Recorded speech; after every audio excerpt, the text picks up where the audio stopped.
నెల్లూరును posters free సిటీగా తీర్చిదిద్దుతామని municipal శాఖ మంత్రి నారాయణ అన్నారు. నగరంలోని ఆత్మకూరు బస్టాండ్ వద్ద అంటించిన గోడ పత్రికలను మంత్రి స్వయంగా తొలగించారు. అగ్నిమాపక శాఖ సిబ్బంది సాయంతో వాటర్ మిషన్ ద్వారా పోస్టర్లను శుభ్రం చేశారు. ఈ కార్యక్రమంలో నగరపాలక సంస్థ కమిషనర్ సూర్యతేజతో పాటు అధికారులు పాల్గొన్నారు. వారం రోజుల్లో పోస్టర్లు కనిపించకుండా చేయాలని మంత్రి అధికారులను ఆదేశించారు. ఫ్లెక్సీలు కూడా తొలగించాలని స్పష్టం చేశారు.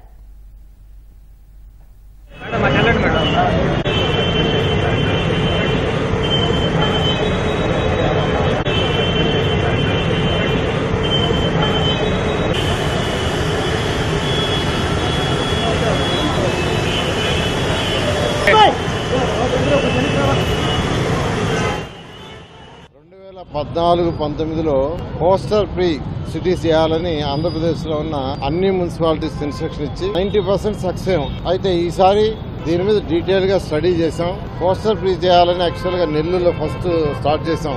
ఈ రోజు ఫైర్ డిపార్ట్మెంట్ డీజీ గారితో మాట్లాడాను. ఇవి క్లీన్ చేయాలంటే ఒక వారం నుంచి మున్సిపల్ డిపార్ట్మెంట్ ట్రై చేస్తున్నారు. కానీ అవి కొద్దిగా అతుక్కొని పోవటం తీయటం ఇస్తూ ఉంటే ఇవాళ ఫైర్ వాళ్ళతో మాట్లాడాను. వాళ్ళు మేము సపోర్ట్ చేస్తాం, ఫైర్ ఇంజిన్ పంపిస్తాం, క్లీన్ చేసుకోమన్నారు. అదే 1 వీక్ లో ఒక్క పోస్టర్ కూడా ఉండకూడదు కమిషనర్, అది కంటిన్యూ కావాలని చెప్పాను. నేను అందరినీ రిక్వెస్ట్ చేస్తున్నా. ఇప్పుడు సోషల్ మీడియా బ్రహ్మాండంగా వచ్చింది. మీ అడ్వర్టైజ్మెంట్లని సోషల్ మీడియాలో బ్రహ్మాండంగా చేసుకోవచ్చు. రెండోది ఫ్లెక్సీలు. ఇవాళ నేను కమిషనర్ చెప్పా, ఫస్ట్ నా ఫ్లెక్సీలు ఎక్కడున్నా తీసేయమన్నా. అరుణాధపురం పోయే ఆ సెంటర్లో ఫ్లెక్సీ ఉంటే చెప్పి తీయించా. మున్సిపల్ ఆఫీస్ ఎదురుగా 2 పెట్టుంటే తీయించాను. ఏదన్నా పొలిటికల్ పార్టీలు మీటింగ్లు ఏదన్నా ఉంటే వాళ్ళు వేస్తే 48 అవర్స్ లో తీసేయమన్నా. అసలు పెట్టకుండా ఉంటే ఇంకా సంతోషం. దీనివల్ల కొద్ది మందికి ఇబ్బంది ఫ్లెక్సీలు చేసే వాళ్ళకి.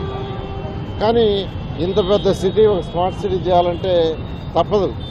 మీరు అందరూ సహకరిస్తారని, కోఆపరేట్ చేస్తారని కోరుకుంటున్నాను.